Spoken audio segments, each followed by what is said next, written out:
Je vais prendre un paquet de cartes. Paquet de cartes normal.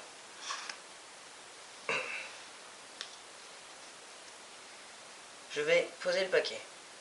Je vais prendre le fantôme du paquet, le séparer en deux, retourner seulement un paquet, les mélanger, les étaler pour vous montrer qu'il y a des faces retournées et pas retournées. Je les mélange et je les mets dans le paquet.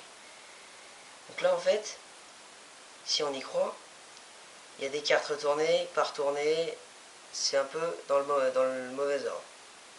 Il n'empêche que si on y croit, ça marche. Et effectivement, il y a des cartes retournées.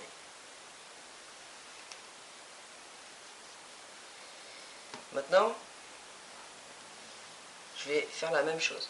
Je prends le fantôme du jeu, je les prends et je vais séparer toutes les cartes qui ont été mises dans l'autre sens. Et je les remets dans le paquet.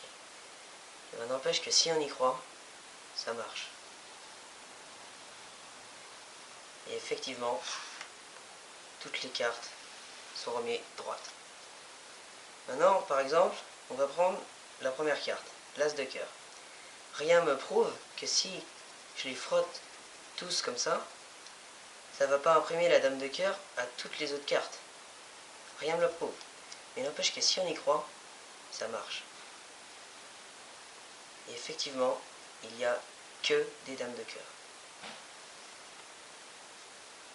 Donc là, c'est fort quand même. Donc, mais par exemple, là, qu'est-ce que j'en ai à faire de 52 Dames de cœur? Donc j'en ai rien à faire, moi. Donc je vais essayer de tous les prendre, prendre le fantôme des Dames de cœur et les jeter loin.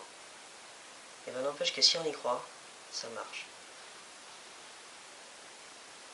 Et là, toutes les cartes sont normales. C'est fort, hein?